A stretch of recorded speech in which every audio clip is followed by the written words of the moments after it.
ना संघर्ष ना तकलीफ तो क्या मजा है जीने में। बड़े बड़े तूफान भी थम जाते हैं जब आग लगी हो सीने में। ये जो गोल्डन लाइन है ना, ये बिल्कुल फिट बैठती है उस शख्स की कहानी पर जिसकी जिंदगी की असली दास्तान आज मैं आपको सुनाने वाला हूँ। दोस्तों, आज आएगा असली मजा, क्योंकि जिस शख्स की कहानी आप सुनने वाले हैं वो अपने आप में एक फायर है और इसी वजह से आज की वीडियो आग लगाने वाली है। जो नाकारा स्टूडेंट्स अक्सर ये कहते हैं ना कि गांव में घरों में बिजली नहीं होती, इस वजह से हम पढ़ नहीं पाते, कोई पढ़ाने वाला नहीं होता, इस वजह से पढ़ नहीं पाते, उतनी जानकारी नहीं होती, इस वजह से वो पढ़ नहीं पाते, शायद उतनी सुविधाएं नहीं मिलती जिस वजह से वो पढ़ नहीं पाते।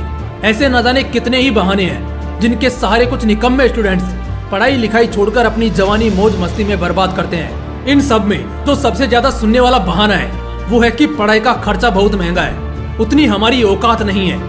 बस इसी कथन को गलत साबित किया है आज की सक्सेस स्टोरी के उस किरदार ने जिनकी कहानी आप सुनने वाले हैं। वो जब पढ़ाना शुरू करते हैं तो मुरझाए फूल भी खिलने लगते हैं, क्योंकि उनके पढ़ाने का जो स्टाइल होता है उस पर आज लाखों स्टूडेंट्स जान छिड़कते हैं और उनसे पढ़ने को पागल हैं, जिनकी बदौलत न जाने कितने ही गरीब छात्रों की जिंदगी सफल बनी है और बड़े बड़े कॉम्पिटिटिव एग्जाम्स में बिना किसी भारी कोचिंग फीस के उनका सिलेक्शन हुआ है। और आज के तारीख में वो लाखों करोड़ों स्टूडेंट्स के भगवान माने जाते हैं। पढ़ाने का अंदाज बता देता है कि टीचर कैसा है। और जिनकी कहानी आप सुनने वाले हैं उनका तो अंदाज और एटीट्यूड इतना फायरिंग है कि वो मूर्ख से मूर्ख स्टूडेंट को चैलेंज करके पढ़ाते हैं कि अगर दम है तो जो पढ़ाया उसे भूल के दिखाओ।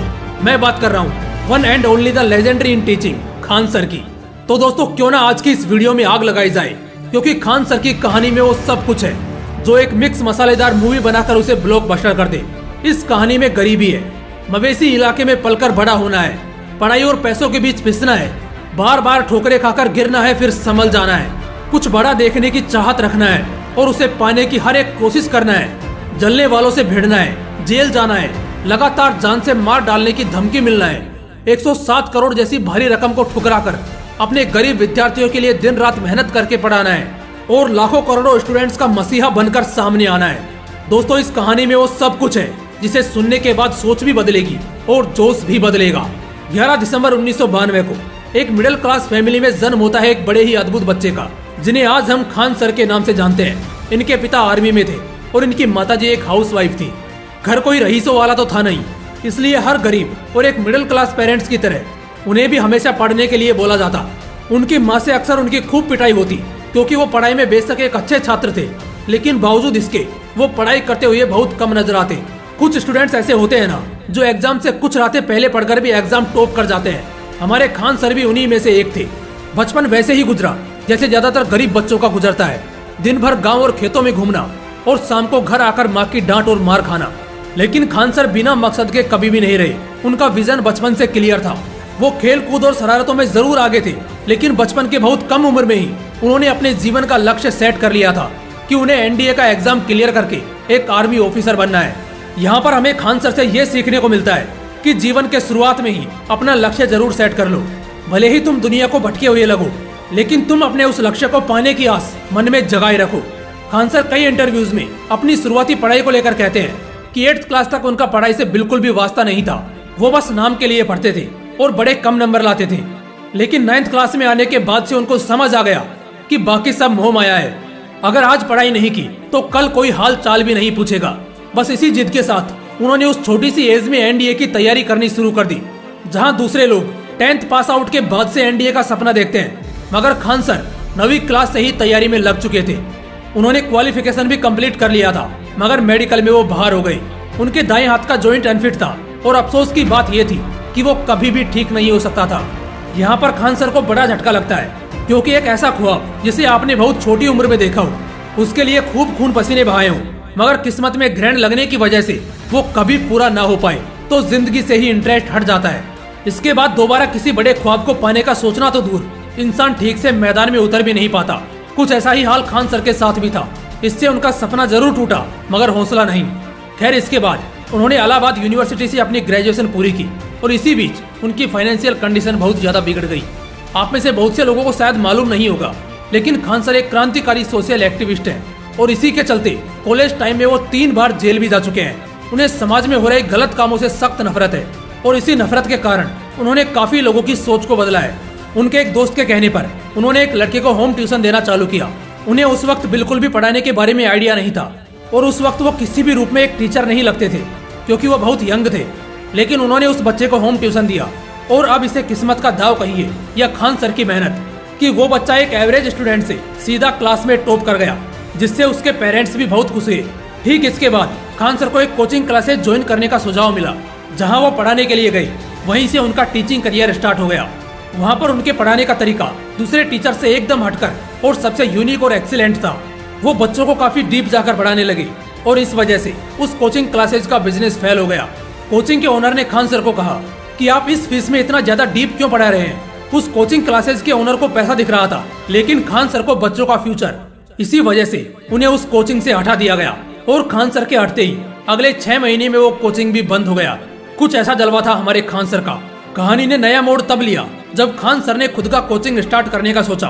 उन्होंने पटना में खुद का कोचिंग स्टार्ट किया। इसमें बच्चों की भीड़ इस कदर बढ़ी जितना दूसरे किसी भी कोचिंग क्लासेज में नहीं थी और इससे दूसरों को नुकसान हो रहा था। जलने वाले लोगों ने खान सर के क्लासेज पर दंगे भी करवाए और हर वो कोशिश की जिससे वो अपना क्लास बंद कर दे।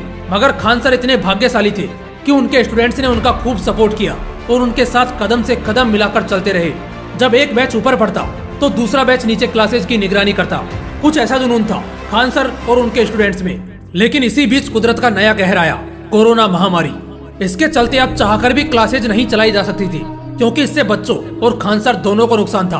खान सर बहुत ज्यादा स्ट्रेस में थे क्योंकि एक तो बड़ी मुश्किल से जितना भी बचा कुचा पैसा था सब क्लासेज में इन्वेस्ट किया और बच्चों का एकेडमिक सेशन पूरा होने से पहले ही क्लासेज बंद करनी पड़ी। खान सर का पैसा कमाने का मकसद बिल्कुल भी नहीं था, लेकिन जरूरतें पूरी होना भी तो जरूरी है क्योंकि भूखे पेट ना तो टीचर पढ़ा सकता है और ना स्टूडेंट पढ़ सकता है। खान सर बताते हैं कि वो बिल्कुल डिप्रेशन की हालत में गंगा किनारे जा बैठे थे। उन्हें बिल्कुल समझ नहीं आ रहा था कि उन्हें क्या करना है। वो रात के 2:30 बजे तक यूं ही अकेले बैठे रहे और सोचते रहे। जब वो अपने किराए के कमरे में लौटे तो उनके रूममेट्स भी उनकी हालत देखकर दंग रह गए। खान सर ने सोचा कि अब उन्हें वापस गांव लौट जाना चाहिए क्योंकि इसके अलावा कोई दूसरा चारा नहीं है। लेकिन इत्तेफाक तो देखो, उनके पास लौटने तक का किराया नहीं था। उन्होंने इसे किस्मत का दोष नहीं बल्कि एक सुनहरा मौका समझा। उन्होंने इसे एक पॉजिटिव तरीके से लिया। उनके मुताबिक शायद ऊपर वाला उन्हें रोकने की कोशिश कर रहा है और बस इसी मंशा के साथ उन्होंने अपने दोस्त के कहने पर ऑनलाइन पढ़ाने की सोची, जो असल में उनकी जिंदगी का सबसे बड़ा संघर्ष था क्योंकि उन्हें ऑनलाइन जाना तो दूर फेसबुक इस्तेमाल करना तक नहीं आता था। उन्होंने बांस के डंडे पर एक छोटे और सस्ते फोन के सहारे पढ़ाना शुरू किया। इस बीच उनके दोस्तों ने उनका खूब साथ दिया, पैसों से भी और हौसलों से भी। उन्होंने अपना एक यूट्यूब पर चैनल बनाया Khan sir GS research centre के नाम से और बिना किसी खास सुविधा को कोसे बगैर अपना काम करते चले गए। खान सर ने इतना नहीं सोचा बल्कि अपने अंदाज में ताबड़तोड़ उस अप्रैल मई की गर्मी में पंखा बंद करके पसीना और आग जैसी गर्मी को झेलते रहे और लगातार पढ़ाते रहे। जब वो ऑनलाइन गए तो उन्हें जरा भी मालूम नहीं था कि वो टीचिंग फील्ड में लाखों टीचर्स के लिए और देश के एजुकेशन सिस्टम के लिए एक प्रेरणा बनकर सामने आने वाले हैं। उनकी ताबड़तोड़ मेहनत ने रंग जमाना शुरू किया। आने वाले कुछ ही समय के अंदर उनके चैनल से बहुत सारे स्टूडेंट्स जुड़ते गए और मार्केट में उनका नाम आग की तरह फैल गया। हर कोई उन्हें जानने लग गया, पहचानने लग गया और देखते ही देखते लाखों गरीब बच्चों के वो मसीहा बन गए। चाणक्य ने कहा है, जिस बच्चे की अगर प्रारंभिक शिक्षा अच्छी तरह ना हो तो उसके जीवन की नींव कमजोर पड़ जाती है, जिससे उसका जीवन व्यर्थ हो जाता है। बस इसी कथन को खान सर ने दिल से लगा लिया। उनका कहना है कि वो गरीबों, अनाथों और विकलांगों से कभी भी अपनी कोचिंग फीस के नाम पर 1 रुपया भी नहीं लेंगे। इसके अलावा आज वो जितने रुपए में पढ़ाते हैं उतने में हमारे 1 महीने का रिचार्ज तक नहीं होता। बावजूद इसके करीब 1 करोड़ से ज्यादा स्टूडेंट्स आज उनसे जुड़े हैं। आप जरा सोचकर देखिए, 1 करोड़ स्टूडेंट्स को हर सुविधा देने में कितना खर्च और कितना सिरदर्द लेना होता होगा। मगर बावजूद इसके खान सर भारत के उज्जवल भविष्य के लिए हर मुमकिन कोशिश कर रहे हैं जिससे बच्चों को एक मजबूत शिक्षा मिले। दोस्तों, खान सर का मिशन है कि कैसे वो कम से कम फीस में ज्यादा से ज्यादा बच्चों को पढ़ाकर देश संभालने के काबिल बना सके और ये मुमकिन भी हो रहा है। आज उनके कोचिंग में पढ़ने वाले वो गरीब बच्चे उन्हीं से पढ़कर हर कम्पिटिटिव एग्जाम को क्रैक कर पा रहे हैं। दोस्तों, उन्हें 107 करोड़ रुपए का ऑफर भी आया था। इतने पैसों में किसी की भी नीयत डगमगा सकती है, लेकिन हमारे खान सर बिकने वालों में से नहीं, फौज तैयार करने वालों में से हैं। दोस्तों, खान सर के लिए एक लाइक तो बनता है। बाकी फिर मिलते हैं अगले वीडियो में एक पावरफुल मोटिवेशन के साथ। तब तक के लिए जय हिंद, वंदे मातरम।